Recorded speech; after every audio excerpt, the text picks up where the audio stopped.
Woohoo! It is that time of the week again. It is Wicked Wednesday, Werewolf Wednesday. It's live with Kristy Wednesday. Hello, everybody. How are y'all doing? Hello, hello, hello. All right, this is going to be a fun one. I've got 4 movies to talk about, and I'm going to talk a little bit about Nightmare Toys for a minute, and then I want to talk about Instagram. I really want to talk about Instagram. So, yeah, that's going to be these subjects. So, how are y'all doing? Hello, Tony. Hello, JB. How are you? Hello, David. How are you? Oh, you smell like ash. Hey, Zombie Momsen. How are you? Hello, Israel. Ryan, how are you? Thank you for joining. I really appreciate it. So, the main movie I'm going to talk about is Night Swim. That is the movie we covered for the Nightmare podcast. Again, you can watch the Nightmare podcast on Friday and hear what me and Brian have to say about Night Swim. It was an interesting conversation, to say the least. Have y'all watched Night Swim yet?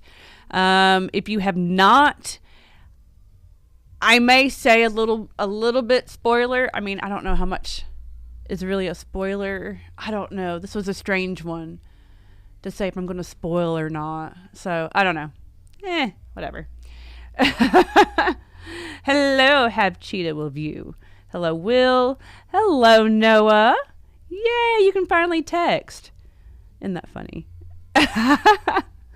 Hello. Thank you for coming. Thank you for joining in. All right, so I'm going to talk about Night Swim, and I'm going to talk about the Tubi original Where the Devil Roams. Tubi just put that movie out. We're going to talk about that. I watched that last night. We're going to talk about Fog City. Can you see that? I got this in my horror pack. As you can tell, it says that. We'll talk about this movie, and Final Summer. Final Summer was a movie everybody was kind of talking about last month. I think it came out maybe, was it December it came out, or maybe November? Everybody was kind of talking about it, and I just didn't get around to watching it and wanted to, because it's a slasher, so I did. So I guess before I begin talking about these 4 movies, I can go ahead and say that none of them were like that great. I feel like all 4 movies I watched were pretty mediocre, and I pretty much give all of them just a 5 out of 10 right down the middle for all of these movies. Except now that I have the 4, I think I'm going to give Fog City a 6. Because this one I think is my favorite out of the 4 if I'm asked that question. But yeah, not too excited about all 4 movies. So, hello Patrick, how are you? Hey Dre, how are you? So y'all seen, hey Dan, how are you doing? You're going to rate on my review? Hello, Wilson. Thank you for joining in your first time on the channel. I really appreciate that. Patrick, I'm trying to get everybody in here. Another supernatural cliche with a swimming pool. Yeah, that's a good assessment. Nightmare Groupie. He says that it was just another supernatural cliche with a swimming pool. That's a pretty good little assessment of Night Swim. Hey, Chris, how are you? Thank you for joining in. Yeah, all 4 movies were just kind of mediocre. Nothing right at this moment is exciting me. But okay. So let's talk about Night Swim. Oh, and I'll say this too, to save you guys money. All these movies, if you have to purchase it somewhere, try to not purchase it somewhere. Just save your money and watch all these movies for free. But I want you to watch them. I'm not telling you to not watch them. I feel like they're all one-time watches. For me, they're one-time watches. But I say just save your money on on any of these movies. So let's talk about Night Swim now that I've said that, right? Blumhouse PG-13 film really struggled. Yeah, and I don't mind PG-13 horror films. That's not even my problem with anything. I don't mind PG. There's a lot of PG-13 horror films that are awesome. But yeah, I don't know. This one was just kind of like, what? A lot of things. There's a lot going on with this water. So it's not necessarily the pool that's hot. It's the water, because there is a spring. They come to find out, and you'll hear the realtor, or maybe it was the pool guy, or both of them, talk about that there's a spring, or there was a spring, and the pool was built on top of that, so the pool gets spring water.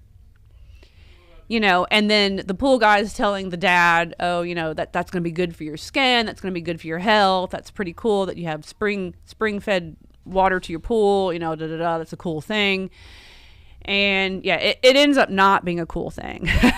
It's pretty much the assessment of this movie.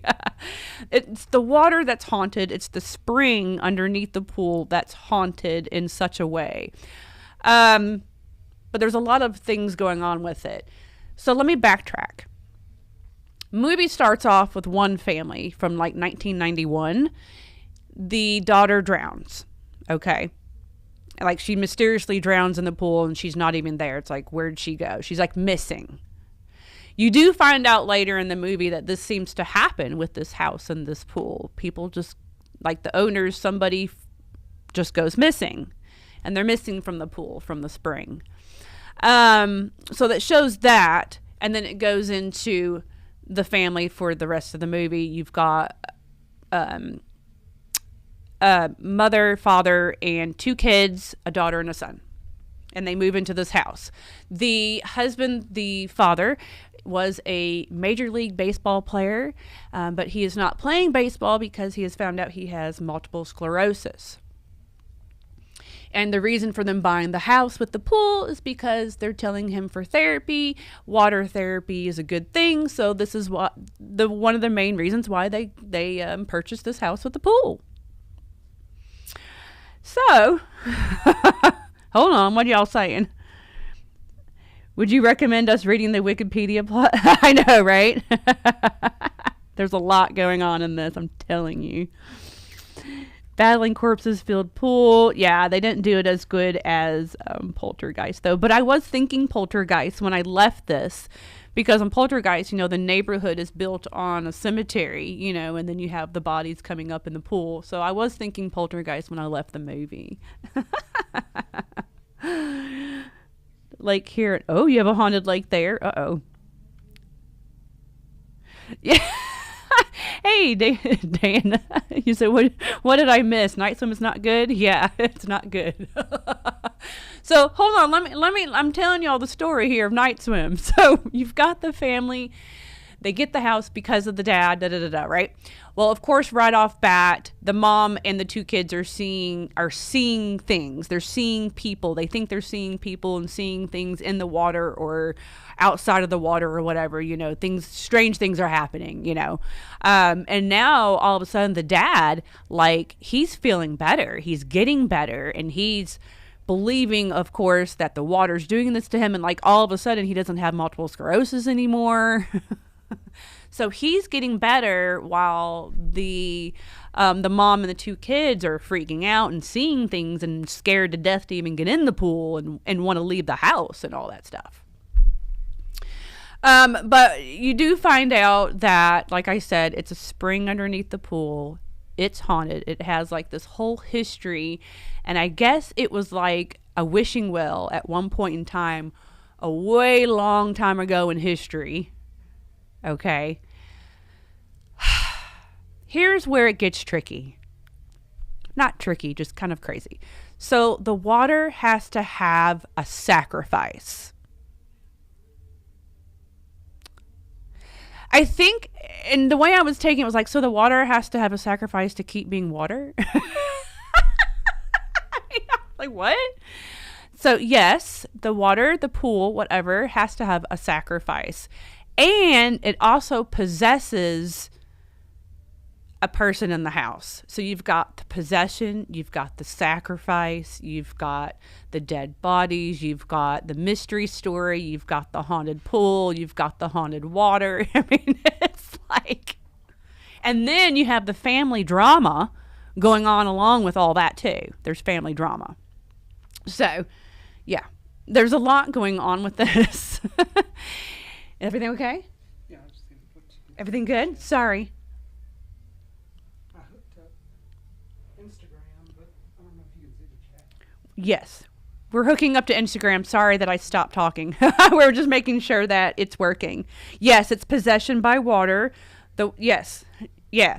So the dad ends up getting possessed, and he's thinking that, and he's getting better while the other three are like, in a downward spiral, and like black water's coming out of his eyes. And he does go to see, or not him, the mom, to figure out what's going on with this pool, and to figure out the people that she's seeing in this pool. She goes back to the family before, at the beginning of the movie, talks to that mom who had sacrificed the daughter that drowned in the pool for the son because her son was sick.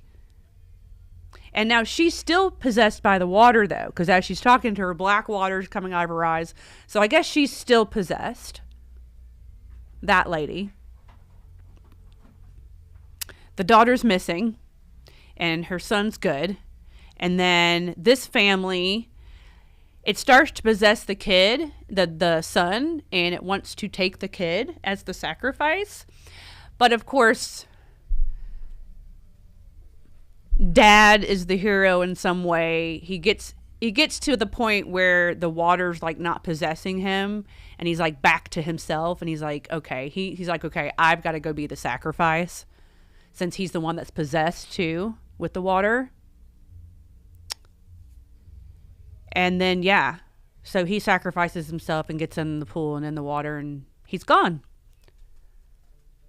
So in other words, the family sacrificed their life for the dad to be a Major League Baseball player. And so this was time for them to have family time now. But now the dad is sacrificing himself for the family. Yep. There you go. There's Night Swim. What are y'all saying? Hold on. I got to go back to y'all's comments. Y'all are commenting too much. Hold on. Too quick here. Sounds terrible. Can't wait to see it. Wilson, I love it. No, I mean, go see it. You may love it. I don't know what you're into. You may love it. I'm not saying I hated it, and I didn't hate it. Some of it I was enjoying, but it just was a lot going on with this water, though, and you do see some of the dead people too. So like the girl that drowned at the beginning of the movie, you see her and she looks normal, but some of the other dead bodies that's been in there for, in the water for so long, they look like swampy and stuff, and I thought they looked kind of cool. Brian didn't think they looked cool, but I thought they looked kind of cool. I don't know, whatever. But yeah, there's moments too where they're able to swim down deep into the pool and wade deep into the spring and go really deep in the water. So that was interesting. That gives me anxiety to go that deep into water. So yeah, there's that. The Pool of Dorian Gray. Oh my God. The movie wanted to be Amityville Horror. Oh yes. You gave it a C grade? Okay, I mean, I can go with a C grade. I'm giving it like a 5 out of 10, so C grade 2. Because, again, I didn't completely hate it, but I didn't love it either, and I feel like it's a one-time watch. Throw some chlorine in that bad boy. Well, yeah, but it's supposed to be spring water, so you don't even have to do the chlorine and all that. It's supposed to be good for you. Hello, Sin666 the Pug. How are you? Hello, Tony. This is why you get pets, right?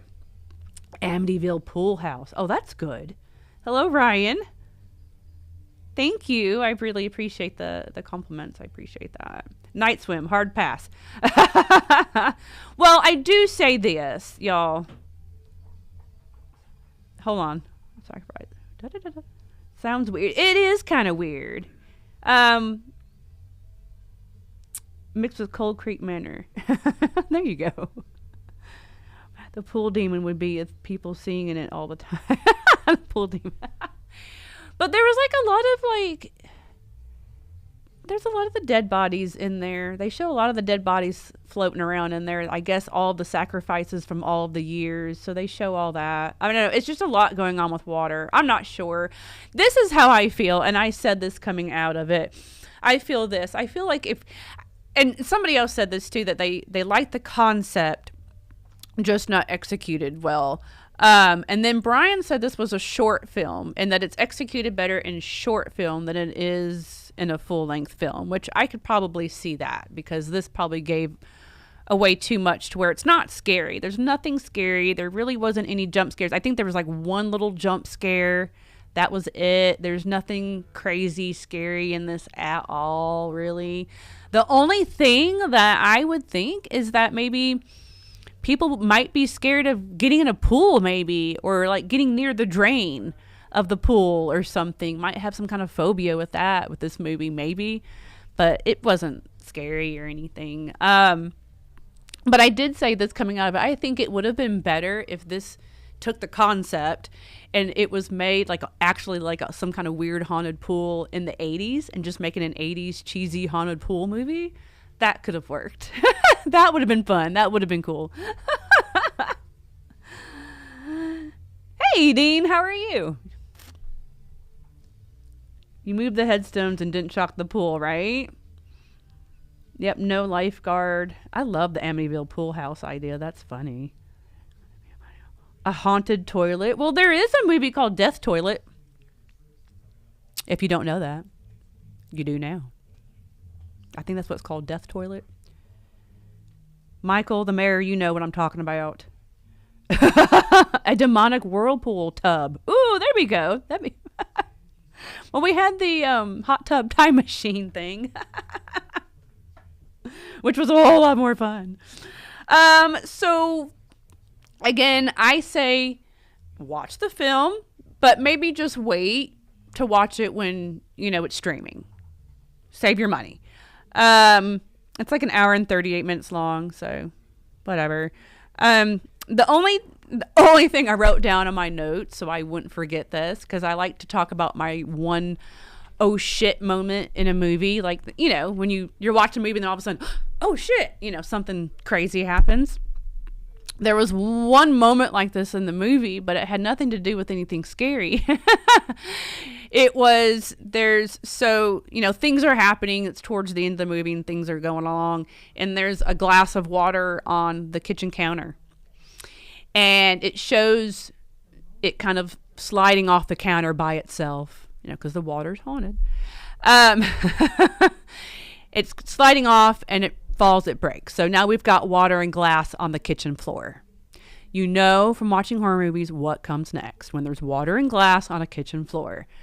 The daughter comes running in through the back door. She's running through the kitchen. She slips, boom, right onto the glass. That was my oh shit moment in Night Swim. That was the only time I reacted.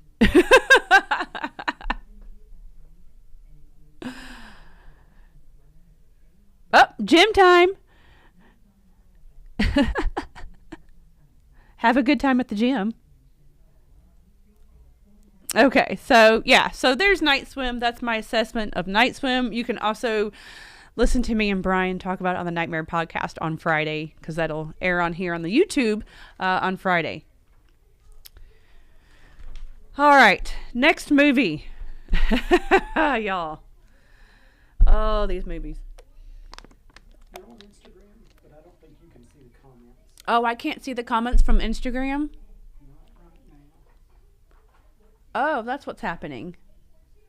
If you're on Instagram, I can't see your comments right now. We're trying to figure that out. I'm so sorry.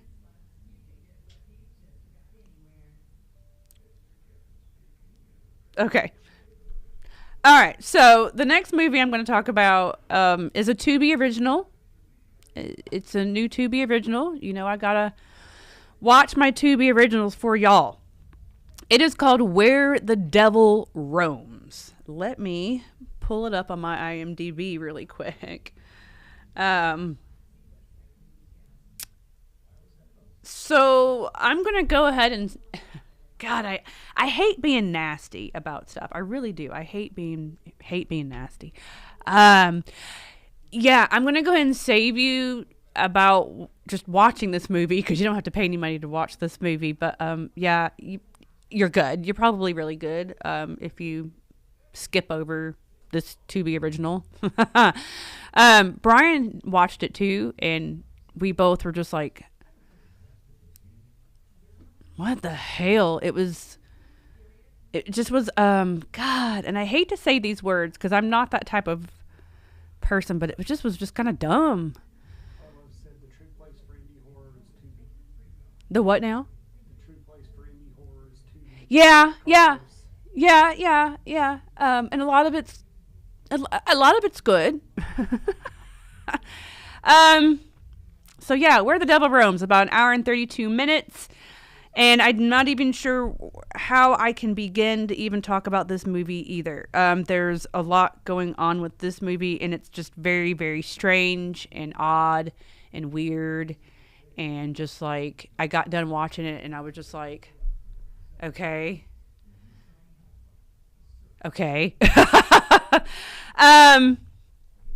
So I'll try to explain it. So you have some sideshow performers at a carnival. It's all about like the freak show at the carnival. Okay, so it's a bunch of people doing the freak show type stuff. Okay, and then you've got a mom, a dad, and a daughter, which I didn't even realize that they were related in that way until later on in the movie. Like, it just didn't seem that way at first. I just thought that all three of them were just three individuals at the sideshow, and they were just sideshow performers. But apparently, as the movie went on, I figured out, oh, that's a mom, a dad, and a daughter. Okay, because the daughter's like a grown adult, pretty much. And the three of them, it was just odd. And the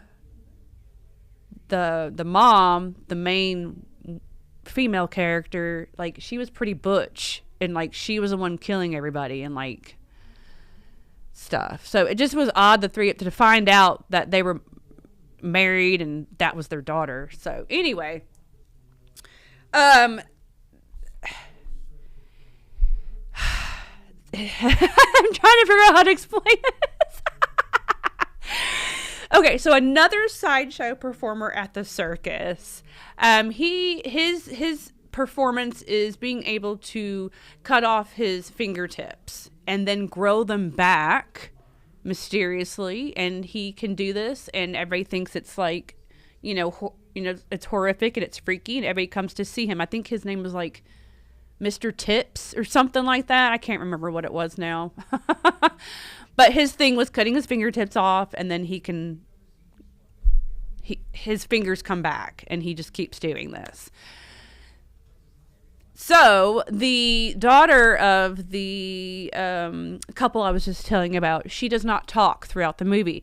She doesn't talk, but she sings, and we get singing. We get these singing performances, which is her thing for the sideshow, and it makes no sense. So anyway, so she goes into the tent where Mr. Tips is, or whatever his name was. What is that, his name? There's 7 Tips. It was like a bunch of different names. I don't know. Anyway, and he tells her, since he thinks that she can't speak, he tells her how he's able to do that. And how he's able to do that is because he just miraculously has this magic heart in a box. And it's supposedly, what I was gathering, is the devil's heart.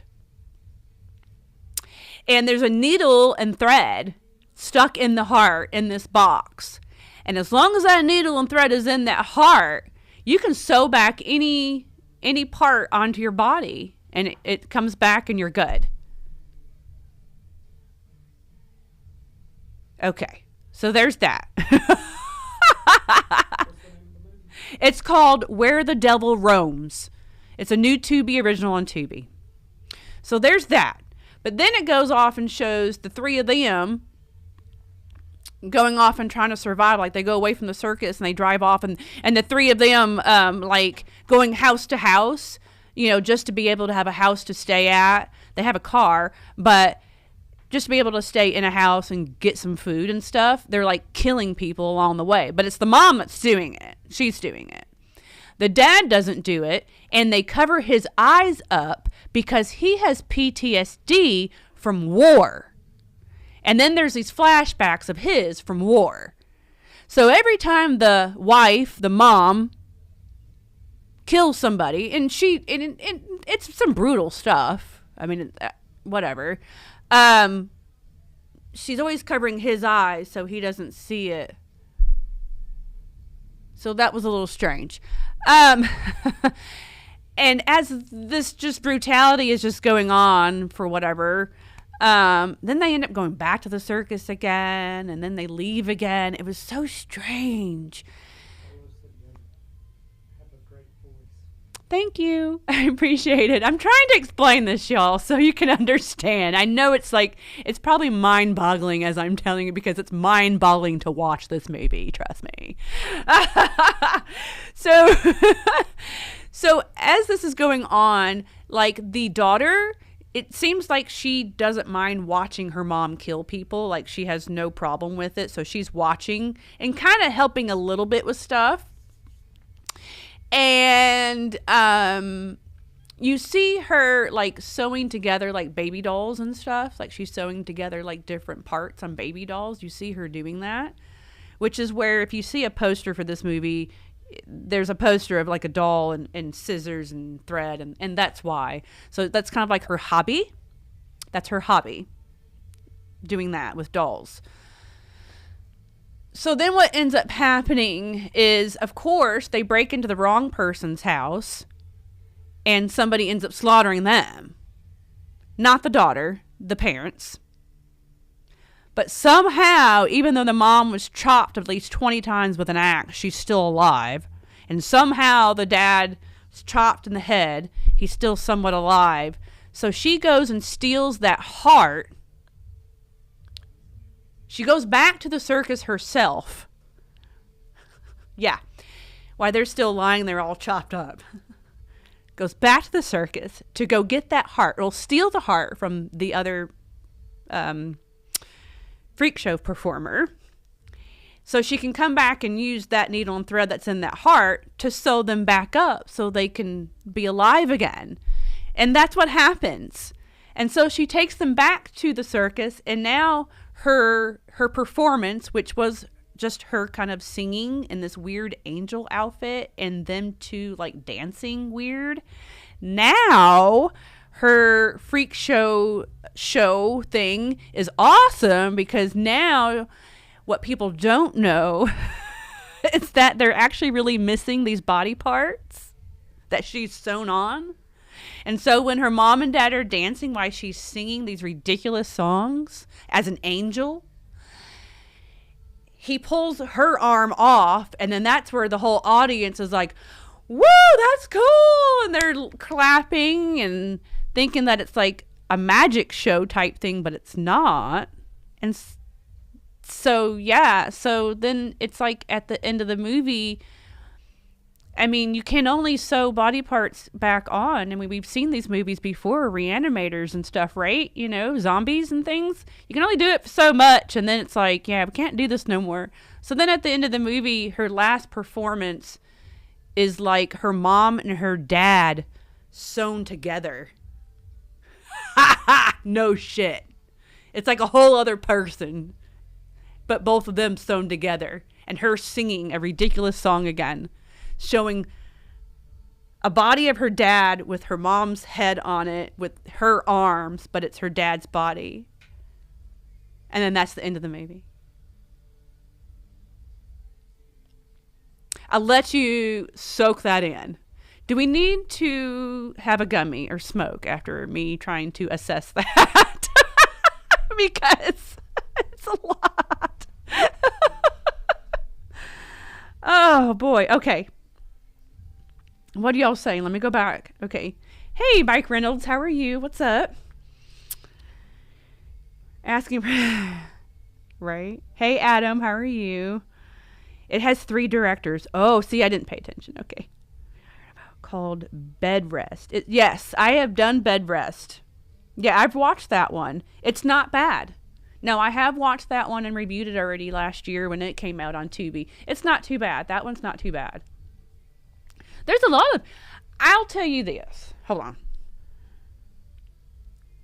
You want to see the... I mean, you may have to watch this movie just to be like, what the fuck is Kristy talking about? But me and Brian talked about it, and he was the same way. Like, this movie was all over the place. It was just like... And I was like, let me just make sure. The heart was the devil's, right? It's this magic heart. Yeah, okay. I don't know. It's really crazy. Now, I'll say this. It is shot beautifully, though. The movie's shot really cool looking. I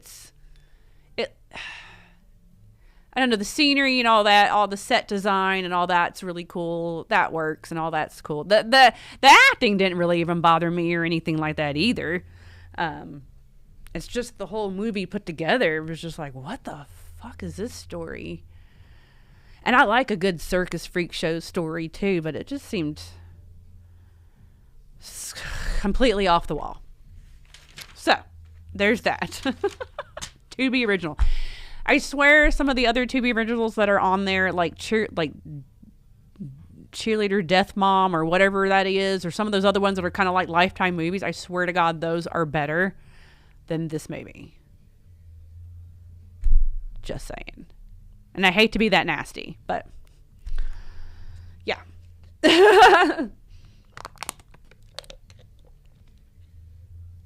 I am always taking one for the team. I'm always taking one for y'all. Saving you guys money. Saving y'all about an hour and a half to 2 hours of your time. That's why I'm here. What's the name of the movie? The name of the movie is Where the Devil Roams. That's the movie I was just talking about. Yes, they did Hellbender a while back. Yeah. On Instagram, watched it this afternoon, kept asking himself what the fuck is going on. The opening scene looked promising too. Yeah. It was cool camera work, and that's about it. Yeah, it was cool camera work. I can't see the Instagram comments, but Philip was trying to read me one. And someone said they watched it this afternoon, and they were like, "What the fuck am I watching?" too, but did say that they thought it was cool camera. That was it was. I mean, it was visually kind of really cool looking, but just the whole story and whole put together and the editing, maybe I don't know. But yeah, it started off kind of interesting. You're like, okay, what's this going to be about? Because I love some freak show circuit stuff, but I don't know. It was just like, whoa, okay. Anywho's. Next movie. Let's talk about the next movie because I have so much I want to talk about. Final Summer. This one was on Amazon. If you want to go watch it, it's just a slasher movie. It came out last year, last month I think it was. Let me pull it up. But everybody was kind of talking about it last month, and I finally decided to watch it. I just didn't get around to it last month. Why can I not? What is happening? Stop. Summer. Here we go. Okay. So this was another independent, it's just a slasher horror film. So again, you're not, I mean, it's not going to be like this freaking, 10-star movie, but just your basic kind of slasher. But I wasn't like real impressed with it. I think a lot of other people were more impressed with Final Summer than I was. I just thought it was kind of a bland slasher. I think it could have used more as far as the kills and stuff go. But, not horrible. I'm like, I didn't hate it. It's set in 1991 at a camp called Camp Silver Lake. Tom Matthews is in this. We know him from Return of the Living Dead. And, of course, Friday the 13th, Part 6. He is in this movie, and he plays a sheriff, and he's great in this. I love it. Again, I don't have any problem with any of the acting or anything in this movie. The acting was all good. but basically it's about camp where, you know, someone ends up dead and then someone's missing. They're trying to go find this person. They're trying to find a guy named Mike. And as they're trying to find a guy named Mike throughout the camp, then the counselors are all getting killed off. And that's basically the movie. It's just a basic slasher. So it's nothing to take seriously or anything like that. But yeah, they're just kind of getting killed off one by one while they're trying to find another one of their counselor friends. And the killer, he looks pretty cool. He's wearing like a camo coat. You can see the poster. He's wearing a camo coat and has like a pullover skeleton like face mask. And he has an axe. Mainly throughout the whole movie, he's using an axe. There is a couple times I think he has like some big like knife. I feel like he pulled out a knife at one point in time too. But yeah, you know, basic kind of killer, but you know, cool looking, effective. And then you have your little twist at the end, you know, and what's going on with the killer and who the killer is, and then that's it really. I mean, it's not, you know, there's not a lot of, what I'm trying to say, like there's not a lot of meat to the story at all. It's just a basic, it's very Friday the 13th. There's a lot of 80s innuendos in this movie too. And you have to like be paying attention, like, oh, you know, that's from that and this is from that. Like the shirts look very much like the counselor shirts in Friday the 13th. And this is a lot very Friday the 13th, okay? Let's see.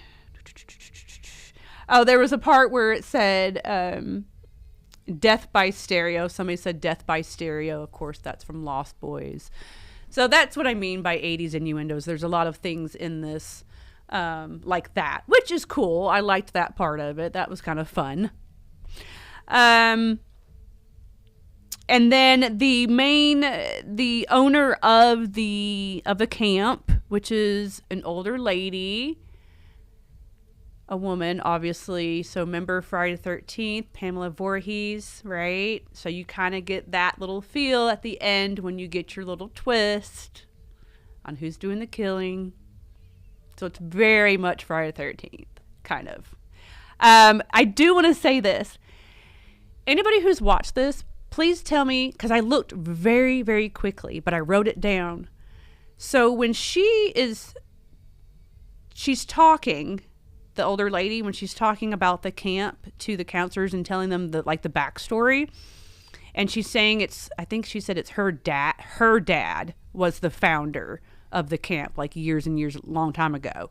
And they show a picture. There's like a big picture, a big portrait of him in the camp. I swear to God, that was Tom Atkins. I swear to God, that is a portrait of Tom Atkins. I looked very quickly and I was like, oh my God, did they just use Tom Atkins for that?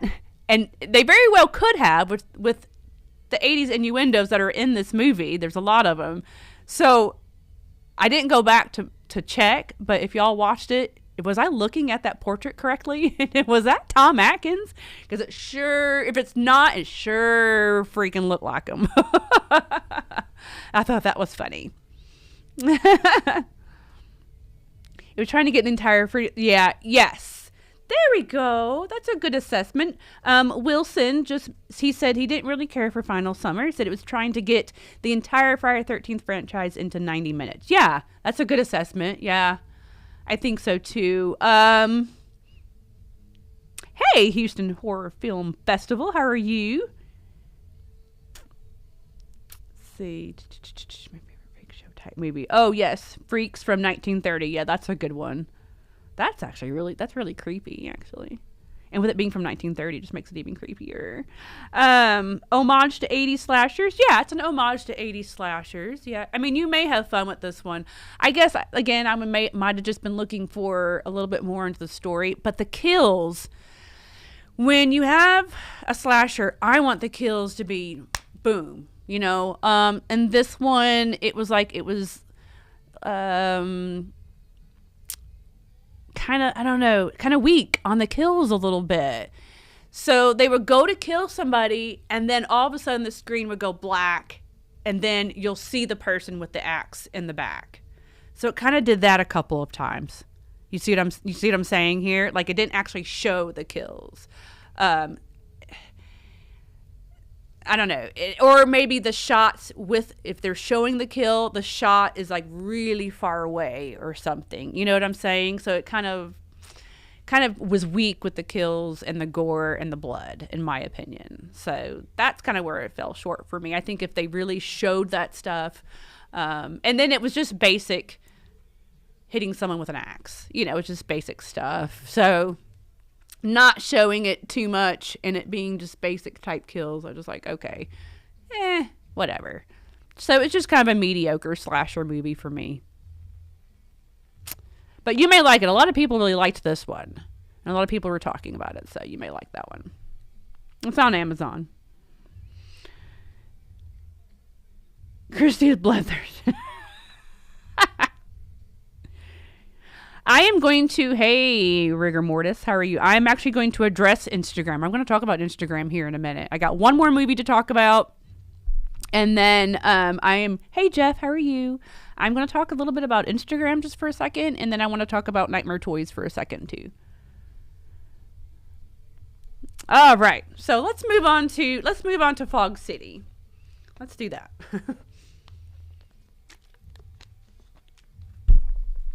All right. Oh, and the movie we're going to watch next week for the podcast. Oh, my God. Why do I keep forgetting it? What did he say? Oh, what did Brian say? It's a new movie coming on Shudder about neighbors. Oh, hell. I can't remember what he said. Destroy All Neighbors. That. We're going to watch that next week. So I'll be reviewing that next week. And then we're going to review it on the podcast. Destroy All Neighbors. It's something that's coming out on Shudder. I think it came out maybe today or tomorrow or something like that on Shudder. And then the following week, we're going to do Founders Day. So I'm excited to watch that one. Hopefully it's good.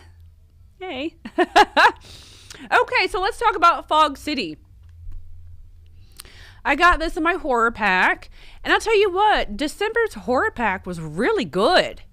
It was an excellent horror pack. I got a steel book of The Meg and a 4K of Spiral and Evil Bong, which I didn't have in my collection. I don't know why I didn't already have that, but I didn't. Something else. Some other stuff I didn't already have. The only movie I didn't know was this one. And when I posted the movies, everybody was like, oh, I've been wanting to watch that. So it seemed like it had a little hype. So I was like, well, I'll give it a try. Out of these 4 movies, this probably was my favorite. But there is a big but there. There's a huge but there. Huge but. Let me pull it up. What are y'all saying? Let me pull it up really quick. Destroy All Night. Yes, Alex Winter is in it. Man, that looked really cool. The practical effects and everything. Let's see. Fog City. Where'd it go? Here we go. Okay. So, and speaking of practical effects, this movie is all practical effects. No CGI at all. So that is one pretty cool thing about this. So that's good. All practical effects. And I don't know who the stunt woman is, but I'll explain that later. If it's the stunt chick or if it's the actress, which I doubt it's the actress. But there's something really cool that happens in this movie. Yeah, I'll talk about that in a second, though. So, Fog City.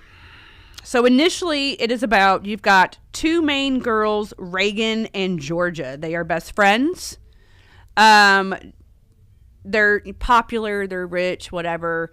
And Georgia, her dad owns this warehouse in the town. And her whole life, her dad's owned this warehouse. It's not a working warehouse. There's nothing going on with it. It's just a warehouse just sitting there. But her whole life in the town, everybody has always said that there are like these weird gases or something strange coming from that warehouse, and that something strange will make people mad. Okay, and so that's just kind of been this weird rumor in town her whole life. She's now, I guess they're in high school, I guess, or college, I don't know. And so that's, that's just what's talked about in town is that's just the scary thing about the town. So that's key to know that. So anyway, Georgia and Reagan, they want to go have a party at this house. I think it was like Reagan's uncle's house or something, her family home. Anyway, so a whole bunch of their friends go to a house to go party. And that's pretty much what the movie's about. This whole group going to the house to go party, and then all of a sudden this mysterious fog comes in. And they all start freaking out. They want to start taping up the windows and taping up the doors, and they're all freaking out. Then they all try to leave town. They all have expensive cars. Now, that is key about the expensive cars. Let me tell you why, because it was so freaking hilarious. Okay, so the town is called West Craven. So there's little innuendos in this movie, too.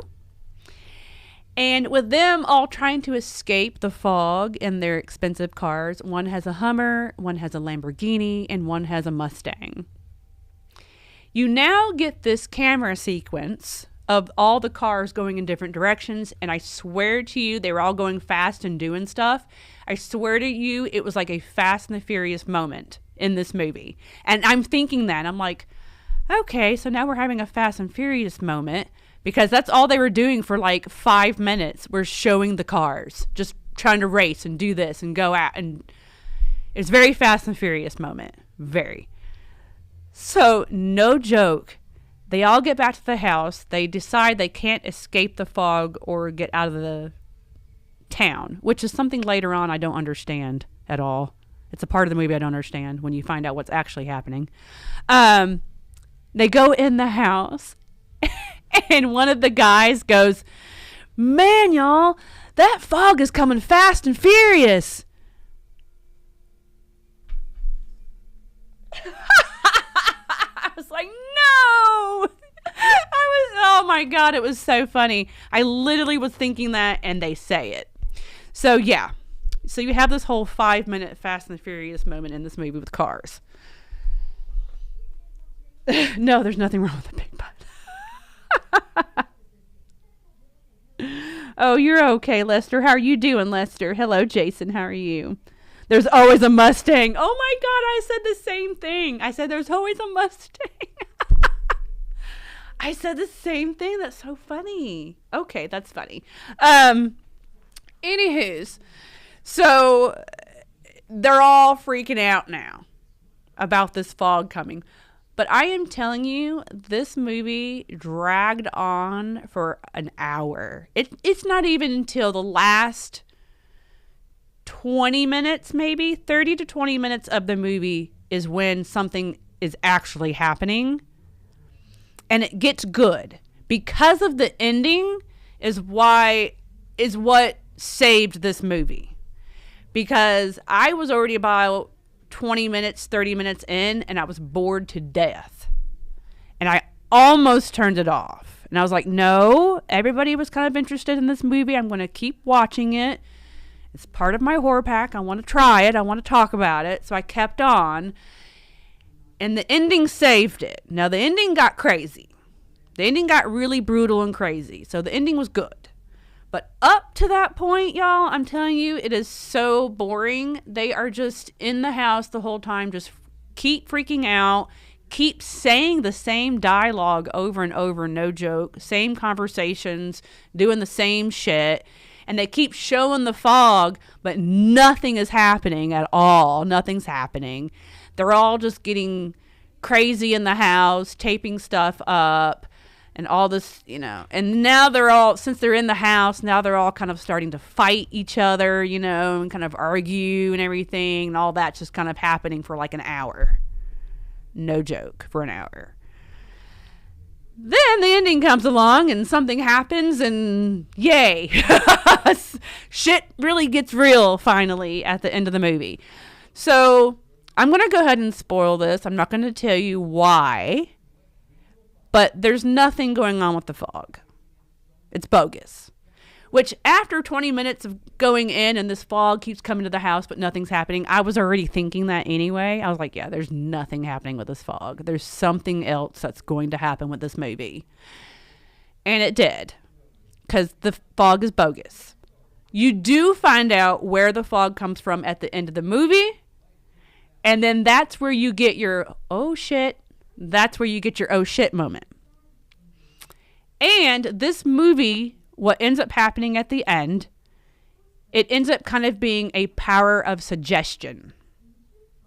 The fog was a power of suggestion to all of those friends in that house that thought something was going to happen with this fog. They were freaking out because of what was told their whole life, of this rumor about the gases that come from old chick's dad's warehouse.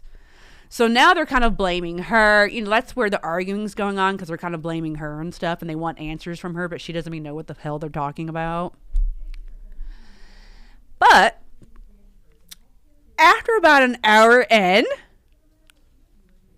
her best friend Reagan decides to go screw George's boyfriend.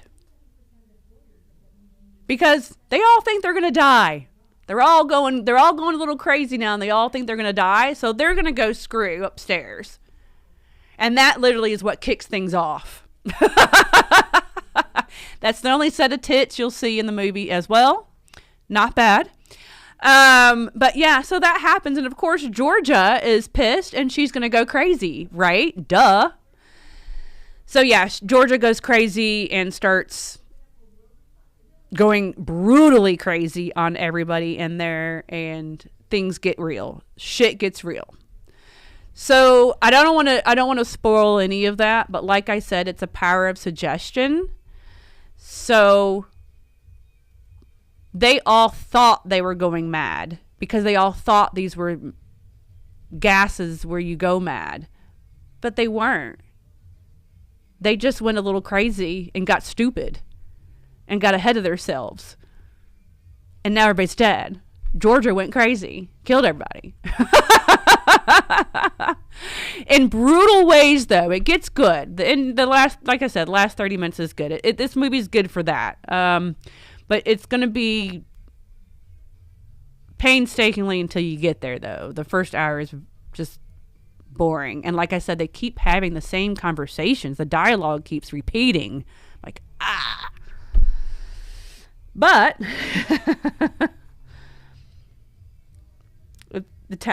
collective fart. No, it's something else. It's something else, but you'll see. And then when you find out what the fog actually is, you're like, oh my God. And then Georgia, she's out there full of blood. She just killed everybody pretty much and went crazy and mad, right? And now when she finds out what it actually is, she's like, well, okay. Yeah, you just screwed up now. Okay, but by one moment in this movie that I think was totally fucking badass, I was like, what? Did that just happen? I don't know if it was I'm sure it was a stunt chick that did it and not the actress. But let me see which character it was. It is the character of Chelsea. It's that character. The actress's name is Juliette Goglia. I'm not sure how you say her last name. She's a real pretty redhead in the movie. So it's her character. She is, she's backing up. There's a balcony, and like usually when people fall over the balcony in a movie, they fall over, right? Not this one. We get some gymnastics involved. No joke. And it was the coolest thing ever. So she's backing up, right? Because she's about to get chopped up by Georgia. And when she hits the balcony, I swear to God, she does this perfect 10 in gymnastics. Kick flip backwards over the balcony and just right into the water perfectly. It was the coolest moment in the movie. And since it was a cool moment in the movie, they show you about 5 times. They repeat it about 5 times and just keep doing it and keep showing you because it's really cool. So that was neat. I like that. Hey, Christopher. How are you? Happy New Year. So, yeah, that's probably one of the cool moments in that movie. But, yeah, the ending. Fog City. Fog City. Boop, boop. Can you see? Boop. This movie. So, the ending, like I said, saved it for me. The first hour, again, is just kind of boring. But, yeah, I say watch it for the ending. So, after watching these 4 movies, I'm going to give this one a 6. And the other movies, I'm going to give a 5. Thank you. I'm glad you like my accent. I also have these Invisaligns in, too, and they make me talk funny sometimes, too. But, yeah, I have a Alabama accent. And I'm not being from Alabama. Just lived there my whole adult life. Okay, I am so done talking about these movies. I've got to find a movie that's so awesome to talk about. Hopefully the movie next week will be cool. It seems pretty cool with the practical effects and comedy and all that. So anyway, go watch Final Summer. It is on Amazon. Fog City, I'm not sure where that is at because I got this from my horror pack, but maybe you can find it somewhere. Night Swims at the movie theater right now. Just wait until it's streaming. And Where the Devil Roams is a Tubi original. So there you go. I did watch this because everybody mentioned it last week because everybody knows I love my true crime. I did watch the Casey Anthony Parents, the lie detector test. Oh my God, that was good. I was glued to the TV. I think I was also cooking too, but that was good. They, according to the lie detector test, they are telling the truth. So I don't know who helped Casey, but Casey did that and somebody helped her, unless she is just that diabolical and smart. But yeah. So that was good. I did watch that, and I did watch the Prison Confessions of Gypsy Rose Blanchard, which was very good as well. So I did watch those. I enjoyed those more than I did any of these movies. That's not good. There you go. Good idea, Michael. I think that's a good idea. And then you can make your assessment then if you want to buy it for your collection. I think that's a really good idea. Okay, so let me talk about Nightmare Toys first before I talk about Instagram. So as you can see, I don't have any products in front of me at the moment. So we're going to do a little something with Nightmare Toys. We're going to change things up a little bit. And at the moment, it's just something that we just need to do and we just have to do. So our thought process into Nightmare Toys right now, it may change later. We may just go back to what we've been doing later. But and since we have the restaurant, we're going to just kind of make Nightmare Toys kind of be like the little gift shop store with the restaurant kind of a thing. So we're not going to do website anymore. We have the website, but we're not going to add any more product to the website. So anything that's already been on our website up to this point, we have pretty much everything that's on there on sale. We put a lot of masks that we just have overstock of for some really cheap prices. Hopefully we can get rid of a lot of this overstock. We got to get rid of overstock to keep getting new stuff in and getting more stuff in. And right now we have a lot of overstock. So we have a lot of stuff very cheap at the moment on the website. So you can order what's been on there, but we're not putting anything else on there anymore for a while. I hope that makes sense to you. Our reason being is shipping is also just, it costs too much. If you don't own a business and you don't ship anything, you may not know all this. You may not know this or whatever. So that's why I'm here to tell y'all. But shipping costs a lot. Over the past few years, things have changed. after COVID. A lot of things have changed after COVID. Businesses that we order from have changed. Their policies have changed. Shipping has changed. Prices have changed. And when all that changes, then the big companies, their prices change. And it goes down the line. And a lot of what's been happening the past couple years, it's not for the good at all. It hasn't been for the good. None of it. So, with shipping costs so much right now, we're not making any money on shipping anything out to anybody at all. And you have to put in the factor of price of boxes, tape, bubble wrap, paper, the shipping labels, and just everything else that goes along with it. It all costs a lot of money. And when shipping goes up, guess what goes up? The cost of boxes, the cost of tape, the cost of bubble wrap, all that goes up as well. And it's just gotten to a point, I mean, that there's just no profit. And we can't keep doing that. We're killing ourselves by doing that. So, and it also causes us another problem. For us, it causes a problem for having a store for people to come to when you come to Vegas, and it being, we're such a niche, and we're a novelty shop. We're a specialty shop. I hate it when I get new product in and I put it on the website and it's gone in 2 seconds. And my in-store customers never have a chance to get product. And then I don't have product in my store for people that come in my store. And with us having the restaurant, you know, it's made things busier. So they kind of just coincide together and play against each other. So that's become a problem, just not ever having anything in the store. So we're going to cut the website off and not ship. Or I should say, we will ship whatever's on the website now. We will ship, obviously, if you order. But we're not putting anything else on the website. So whatever's on there as of right now, if you look on our website, that's it. That's all. We're what?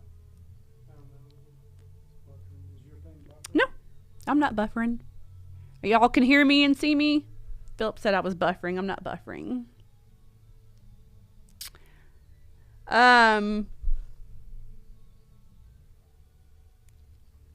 Yeah. Okay. So Cody, thank you for bringing up USPS. So that is another problem too with shipping, and it ends up costing us money. You know, when USPS or UPS or FedEx or whatever, when they don't deliver someone's package or they mess up someone's package, guess who the customer is going to cuss out? And guess who that is on? It's on us. And now we're totally out of money. Like, we're totally out of double money now. And that happens a lot. It happens a lot more than it should happen. And that's USPS, FedEx, and UPS problems that they need to fix. And then when we tell them, hey, you know, we tell people to call them, and then they're like, oh, no, you need to call. No, they lost your product. They tore it up. But, of course, they're never going to pay for it, and they're never going to do anything about it, and they never do. So then it ends up being a problem for the small business that don't have the money to keep fixing people's problems and fixing that. We can't keep doing it. And then if we ship out of country, half the time they never get the product. They never get it. The country doesn't even deliver it to them, or they keep it at customs, or the person ends up not wanting to pay the custom. They're like, yeah, I don't want to pay the custom. So then who is that on? It's on us. And now we're out so much money. So we're going to stop it for a while. We've got to stop it for a while. So yeah, so that's just kind of where we're at. So our thought process is just, you know, you got to come to Vegas to come experience Nightmare Toys. and to come shop. And we're a tourist destination here in Vegas. So that's just our thought process. And our store is just going to be, we have a store and a restaurant that, I don't want to say gift shop, because gift shops are usually kind of small, and we're bigger than a gift shop, but kind of in that way of thinking, sort of, in a way. So yeah, I'm sorry, but we've got to do what we've got to do. And if we don't, we're not going to be in business anymore. So we've got to do what we got to do, y'all. So that's where we're going to cut some corners, and not have the website for a while. So it's just, there's a lot that goes on to shipping. And if you're not a person that doesn't do it every day and doesn't understand it, you won't understand. But it's just, it's more money out the door and down the drain than it is being put into the store to do whatever else we need to do for the store. So, yeah.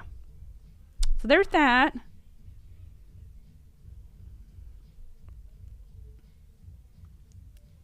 I'm so sorry. I know, I guess at this point, you're just gonna, it's just gonna be, having to come here to come experience Nightmare Toys or seeing us at a convention. So it's just kind of the best thing for us. And then maybe later on, if things can change with stuff and whatever, we'll go back and turn the website back, or we'll go back and put stuff back on the website, because we do have some new stuff. But it's only in store, so I wasn't trying to show y'all. We did just get in Pennywise Funko Pops. We got a few of those in, so that's a restock. But yeah, we've gotten a few stuff in, but it's just that we're not putting on the website, so I just wasn't showing y'all. So that's why I don't have anything in front of me at the moment. I'm waiting for some black phone Funko Pops. And like I said, the businesses have changed. So Funko we can't order from anymore. So I now have to order from a third party, which is something I never wanted to do. You don't want to do that as a business owner, but we now have to do that. Yay. That cuts into profit. But we can order from Funko. Funko now is saying that you have to order $50,000 worth of wholesale to order from them. And we're not doing that. That's insane. That's crazy. It's hard to get Mezco stuff. They come out with things every 3 to 4 years. Literally. So they're just so slow. Not much profit on their stuff either, I will be honest. NECA, same way. There's not much of a profit at all on NECA products whatsoever. And it takes forever to get their stuff. Trick or Treat Studios. I love Trick or Treat Studios, but yeah. We'll see Trick or Treat Studios at the Halloween Expo, and coming up here in 2 weeks now, I think, right? Yeah, 2 weeks. Week and a half. Yeah. So they'll be at the Halloween Expo here in Las Vegas, and we'll be there, and I'll show everybody some of the new stuff and everything and take pictures and video like I always do. And then Fun World as well to see some of the Ghostface stuff. So we do have our appointments with those two companies to look at the new stuff for the year. So we'll see what happens. But yeah, things are not the same. And I'm going to say this because I don't think anybody else is going to say it. I'll say it because I'm not going to sugarcoat things. I'm not doing it. I'm not going to lie to everybody. Things in the collectible business are not the same now as they were a few years ago. I can say that. And it's not for the good either. So, a lot of things are just different now. So, you never understood the lure of Funko Pops. Well, the one thing, I'm glad you said that too, because I do see that Funko Pops are kind of going out of style. I mean, there's a lot of stores that have tons and tons of Funko Pops all over. I can't sell it. I mean, I'll be honest. I mean, I have a ton here. There's a whole bunch here. I have put them to $5 and no one is buying them. It's driving me crazy. It's like, I can't give them away. So yeah, I think the Funko Pop craze is kind of dying out a little bit too. I think it's just going to be like maybe just certain exclusive ones that are going to be popular, maybe popular, and that's it. So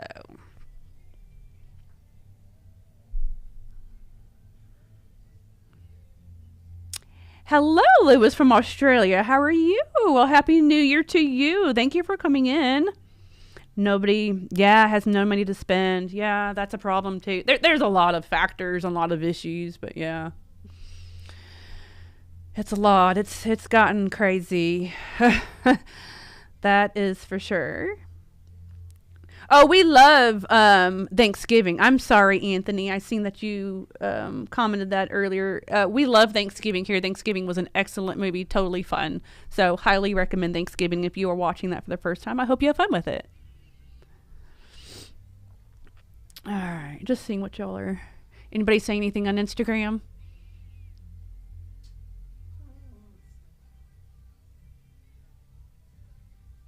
Dead Rock Snot wants to know when you're getting an action figure. Elvira has one. I need an action figure, don't I? I don't know.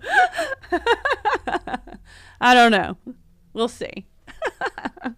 I have had someone make me a little tiny action figure. I have it on my desk at home, and I've been made into a Funko Pop. They took an Elvira Funko Pop and made me. So that's cute. Yeah. All the resellers also. Oh God, the resellers. That's a whole other discussion. Yes. I could sit here and have a discussion about a lot of this for a very long time, but we're not going to. I have a whole discussion I could have about conventions. Conventions aren't the same anymore either. But we'll do that on another time. But yeah, a lot of things have changed. And social media has changed over the past couple years too. Let's talk about that. That's what I want to talk about. I want to talk about Instagram. And then I swear to God, I'm done talking. I've been talking for over an hour. I'm so sorry. Y'all are probably like, shut up now. Okay, so let's talk about Instagram. I know I have mentioned some stuff before about Instagram, but I want to discuss it again because of something that recently happened to me. And I feel like, and my discussion for this is education. I want to educate everybody on what social media is doing to people. And I'm talking more about Instagram just because that's just where I see a lot of stuff at. That's where I'm at mostly anyway. So I'm really talking about Instagram itself. But there's some people out there that don't realize this is happening and that's happening. Instagram is doing this and Instagram is doing that. So I feel like this is educational for everybody for y'all to really open your eyes and see what's happening. Okay, so I posted a Killer Clown shirt that had a quote on it we all love. It had the word kill on it. And that was why it was removed. So what happened was it got removed immediately from my story. Now, when something on Instagram gets removed from you or deleted immediately, that most of the time is Instagram doing it. It's not someone reporting because it hasn't gotten out there for anybody to even see and report. So a lot of the times when I've gotten deleted or whatever, a lot of it has been Instagram. And I don't feel like some people understand that concept, but I'm telling you, it's the platform itself. Do I believe I've probably been reported? Yes, I've been reported a few times here and there. I'm sure I have. I feel like sometimes when a post doesn't get deleted until maybe, I would say, 8 hours later after posting it, a lot of that kind of time is when someone's reporting. But if you get something deleted immediately, it's Instagram and it's stupid little bots. So what they didn't like about that post was the word kill. But what my issue was, and I'm not mad at anybody at all, I'm mad at Instagram. My issue with that is that the company that made the shirt, they're posting it. There's other content creators, other influencers on Instagram that have gotten that shirt from that company. They've posted it. But I can't. I get deleted. What the hell? I don't know if it's just pick and choose, or maybe I have been flagged so much that I'm on radar, I guess. I don't know. But it's not fair if you're going to take one person's down and put everybody else is up. And then you keep doing it to me. So I reposted it, talking about it on my timeline. And of course, by the time I woke up the next day, it was deleted as well, and I was flagged. So now what I've been told is that they will not show me to any more new people, which they were not showing me to new people anyway. They have not showed me to new people in 3 fucking years. 3 years, and I know it looks like my Instagram is a big account to people, but I am telling you, for 3 years, my account has been stale. It's been like this. At this point today, I should be triple the followers and triple everything than what I am on Instagram. But I'm not. They're not showing me to people. And this all happened when they changed, the whole meta thing changed over. When all that happened, I have talked to so many people on Instagram, and there's so many people that have noticed this as well and see it. They also don't like horror accounts. I don't care what fucking hashtag you use, they don't like it. They don't like horror accounts at all. So what? I don't get no new followers that are what I consider horror accounts. It doesn't happen. I get followers that are just random people. I'm sorry to say that, but you know what I mean though, because I'm a horror person, so I want horror people to follow me, but it's not happening. I very rarely get anybody who is a really, a horror account to follow me. I might get 2 a week. Everybody else that follows me is either a bot or just some random person that I don't even know why they would be following me. Probably more bots. I don't know. And that's it. That's what's been happening for 3 years. Then Instagram unfollows people for you. I had someone the other day tell me that they had to follow my account 5 times now because Instagram just keeps unfollowing. I've seen people that either people have messaged me and were upset because they thought I unfollowed them, which I did not do. Instagram did it. Or vice versa. I have seen and kind of got a little upset sometimes when I thought people unfollowed me, but I messaged the person, hey, I noticed we're not following each other anymore, what's up? And every single time, and every time someone messages me with that, it's the same conversation. Nobody unfollowed anybody. It's Instagram doing it. So that causes problems because some people get upset and pissed. But if we're not actually doing it, Instagram's doing it, that's causing unnecessary arguments between people. And that's a problem. Every time I get on my Instagram, no joke, every time I get on my Instagram, the very first post that Instagram shows me on the timeline is a page that it says I'm following. I've never followed in my life, and nor I would ever follow because it's a page that has nothing to do with anything I like. So what they're doing is trying to follow accounts for me that are the exact opposite of horror and scary stuff and anything gothic or anything of that nature.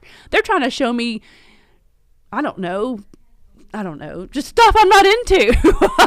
Stuff I would never follow. People I would never follow, ever. And it says I'm following these people. It happens every single day to me. Every single day, there's a page that says I'm following it. I've never followed that account. And nor would I. They're not following me either. So Instagram's doing a lot of very shady stuff. I don't understand some of the deletions and flagging. Like, okay, so I have a shirt that may say kill. Okay, fine. I get we don't want that word. All right, fine, whatever. But of a lot of the shit that I see on Instagram, I mean, there's some nasty stuff going on there. That shouldn't be on there. I show a dang shoulder and I'm flagged and reported. You know what I'm saying? And there's girls, twats, tits, nipples, other disgusting stuff on there, hateful stuff, bullying, animal cruelty, memes that are disgusting, and you're gonna just take down a shirt? You know, I mean, none of it is fair. None of it is fair to the horror community. My other issue is this. They don't want the sex stuff, but yet that's what they're showing on Instagram. And I have had a lot of conversations with a lot of people in the community, but I'm going to say I've had some with some girls, and we all have the same complaint, but we don't know, and it's making us upset because we don't know if people just don't want to interact with a girl in horror, or if it's Instagram not showing our posts to people. But I can say this, and I can prove it.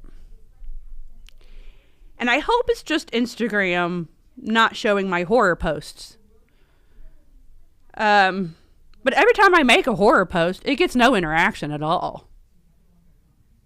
I can post a picture of a movie. I can post movies. It just nothing. I get no interaction with my horror posts. But I can post a selfie. Of course, if it's sexy, it gets more. I can post a selfie. Boom. Comments, likes, boom. But I don't always want to post selfies. I'm going to post my horror stuff, but there's no interaction. So then I'm always thinking that, well, maybe no one cares. And I've had other conversations with other people in the horror community that are having the same issues. They're not getting any attraction, any interaction in their horror. And so they're thinking that no one just cares and no one wants to talk horror with them. And sometimes I think the same thing. You know, and then I'm like, well, if no one's going to interact with my horror, why post it? But I think a lot of it, though, is just Instagram and what they're showing. Instagram is going to show a sexy picture more to everybody, even though that's what they don't want. Now, how does that make sense? But that's what's happening here. So my post this morning about my live show, 2 comments. 2 comments. That's it.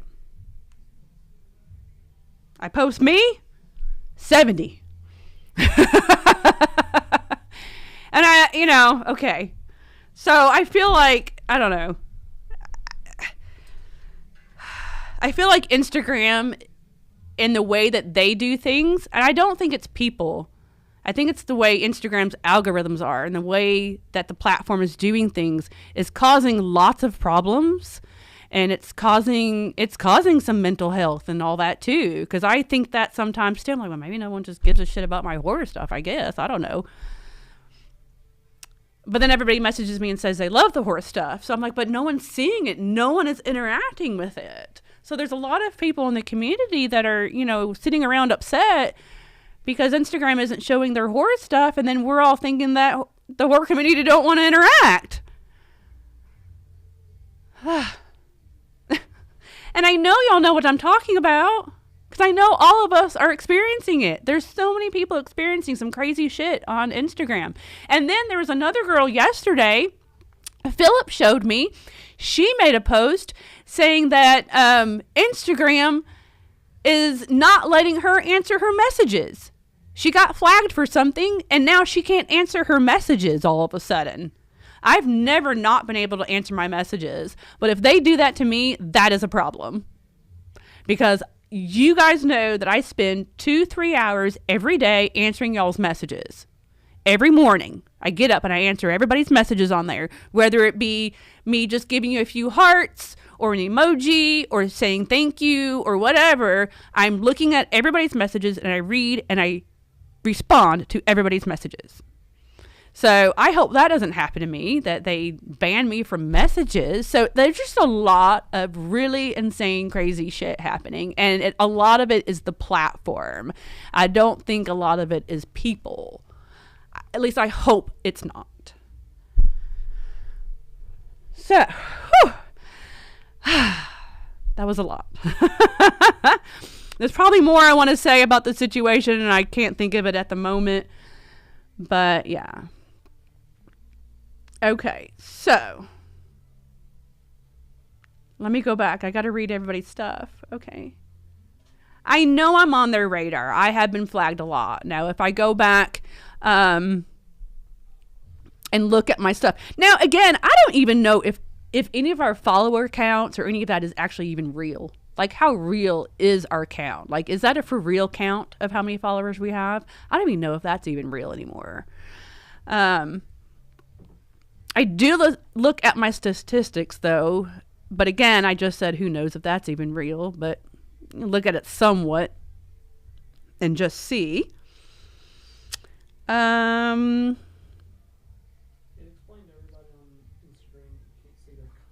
Hey, I can't see everybody's comments on Instagram. I'm so sorry.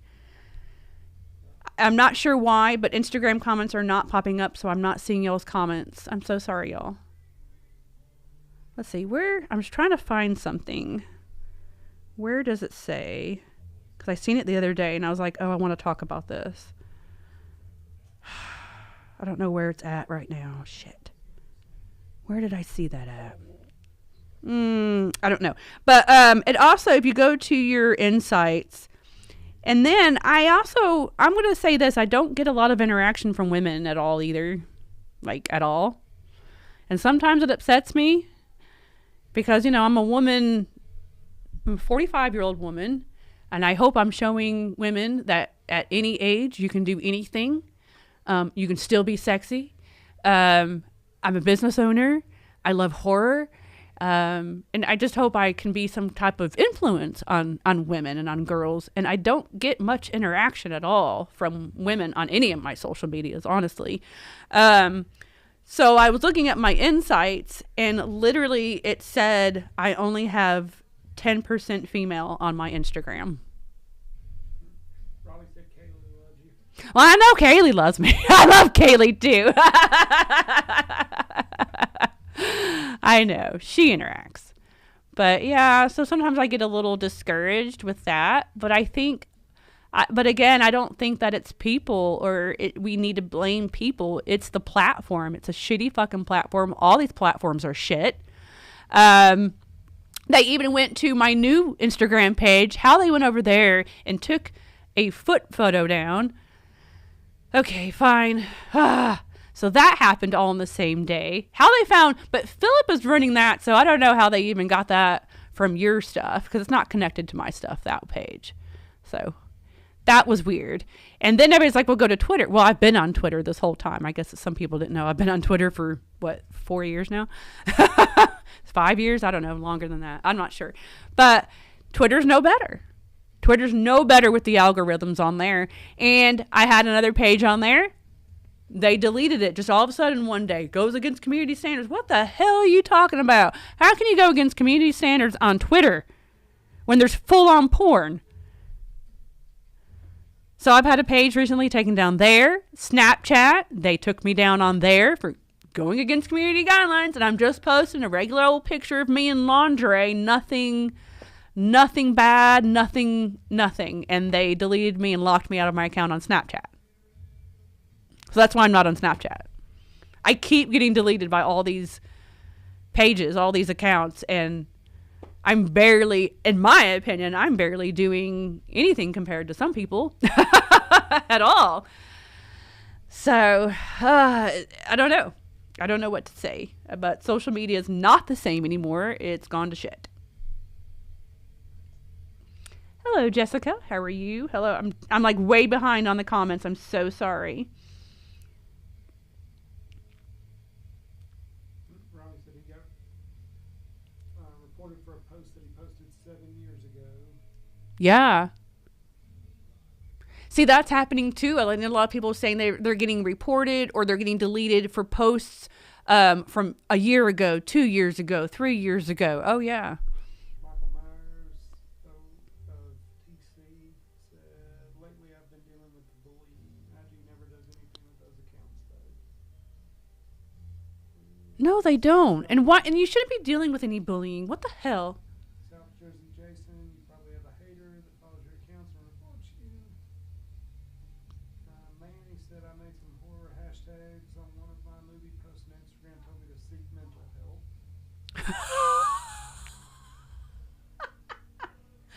Got banned from Twitter for no apparent reason. Yeah, I mean, it's a bunch of stupid shit. Bloodscribe Creations, he said Instagram definitely prefers showing him my selfie posts more than my horror posts. I mean, I see it. I see the interactions and the no interactions with stuff. I get it. I mean, I'm still going to post all the crap. I mean, like it or not, but, and I like having liking my selfie posts, obviously, duh. I just wish there was a happy medium. That's all.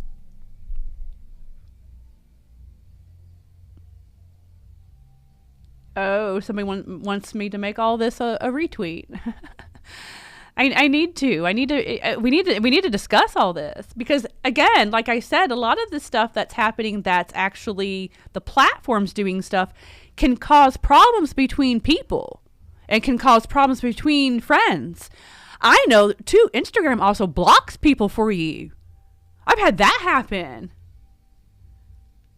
And that can cause a problem. Yep, spam, sex bots are all over the place. The Human Horror Film 84 said he had a group on Facebook, and when they changed the privacy settings, that's when they got him. Lynn's 209 wants to take a selfie with you at Creep by Econ. Yes, we're going to Creep by Econ. You got Druella. What do you mean you got Druella? What do you mean? You mean like for females? Is that what you're saying? Is that what you meant? I love Druella. Why are you crying, Jessica? What? No. We're not crying. No, let's not cry. I'm sick of everybody bullying each other in this community. It's really it's getting too much. Everybody wanting to gripe at each other for opinions and everything else. You can't have a normal discussion with anybody anymore about horror movies. It's crazy. That's why I do this live show. And I'll tell you what, I'm going to go ahead and put this out there because this is my live show. And if I want to talk about my OnlyFans, I will and I can. Because there's been times I've done my live show and I've had people go, oh, there she goes talking about her OnlyFans and want to be a troll. Well, you know what? It's my show. It's my store. It's my computer. It's my desk. I'll talk about what I want.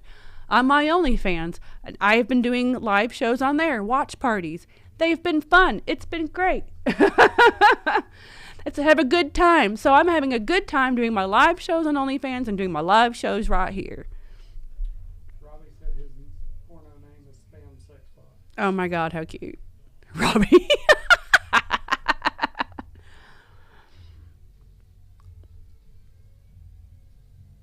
What's the t-shirt I got in trouble for? I just saw your account got shut down. What do you mean my account got shut down? What? No, it didn't. I was just on there. My account's not shut down. The t-shirt was a Killer Clowns t-shirt. The post got deleted. Oh, the Twitter account? Oh, yeah, the Twitter. Yeah, I had a Twitter account that got cut down. But I have a new one, so.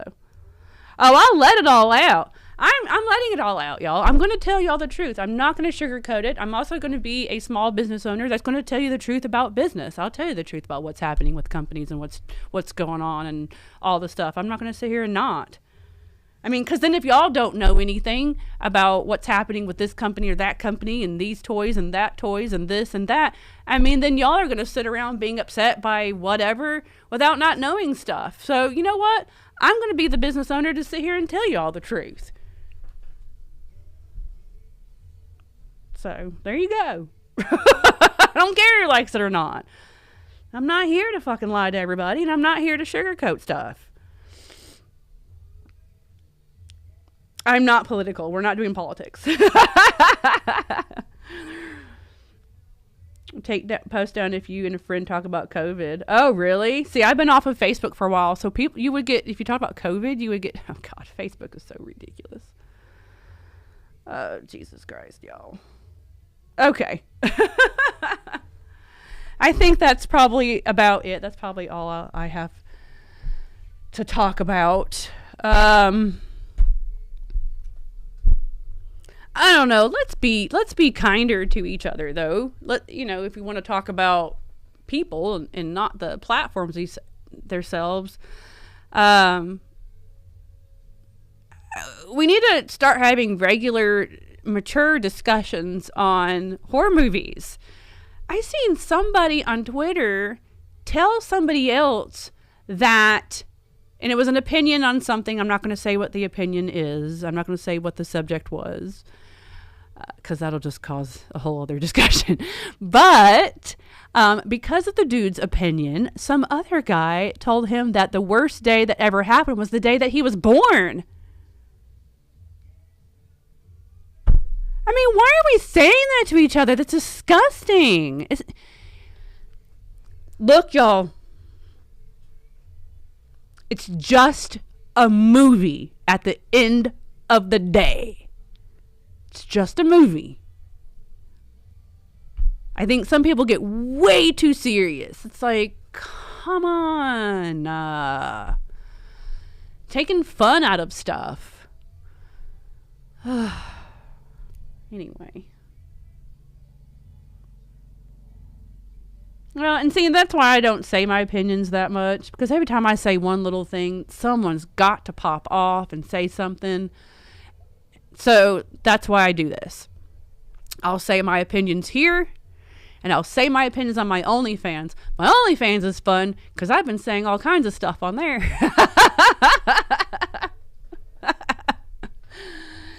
Really, though, it's a good time on my OnlyFans, though. Watching a movie, having fun. No, a lot of people want me to do Twitch and Discord and all that other stuff. I honestly, at this point, with everything, I just don't want to add anything else to what I'm doing right now. I'm good with everything that's happening right now and what accounts I do have at the moment. So I don't want to add anything else at the moment. Right. Thank you. I really appreciate the compliment, John. I appreciate that. Well, I appreciate all y'all coming here and listening to me talk for over an hour. Bitch about Instagram and everything else going on. So I appreciate that. So thank you guys. But I'm going to go now. Tonight, we're doing a watch party at Nightmare Cafe. So if you are in Las Vegas, if you're listening to me right now and you're in Las Vegas, please come down at 7 o'clock. We're going to be watching Reanimator tonight. There will be a special Reanimator drink that we will have made up too. Of course, it'll probably be green. So that'll be fun. And we're just going to sit here and watch Reanimator. We'll have it playing on all the TVs and the sound will be on as well. Because normally we don't have the sound on. We normally have music going. So that'll be a good time. So Wednesday watch parties now at Nightmare Cafe. So come on down. Hey, Orlando, how are you? Oh, happy birthday, John. I really appreciate that. Happy birthday. I hope you had a good birthday. Oh, love you too. Thank you. Thank you, guys. I love y'all. All right. Hey, Instagram. I love y'all too. Carlos, Robbie, Kayla, everybody. Who's on there? Horror Family. Bill Russell. Hey. Artificial Flavor. I love y'all's names. Hey. Hey, Samson. Steve. Hey. Yay. Thank you for joining, you guys, on Instagram. Hopefully we can get it figured out to where I can see y'all's comments too, so I can answer y'all too on here. So, all right, guys. Well, next week, like I said, we're going to watch, what did I say? What's it called now? Destroy All Neighbors. Why do I keep forgetting that? I have no idea why I keep forgetting the title of this movie. We're going to watch Destroy All Neighbors next week and review that for the Nightmare Podcast. And I'll review it here on live. And I'll get to watching some other movies if I can find something to watch and review. But thank you so much for listening to my opinions and listening to me. I really appreciate it. I love every single one of y'all so much. I wish I can give everybody a big hug, but I guess I'll just see you at the next convention, or if you come out here to Vegas, come out here to Nightmare Toys and Nightmare Cafe. And make sure you're following me on my social medias. It got the Instagram and the Twitter, Nightmare Kristy, and I have my OnlyFans and Fansly.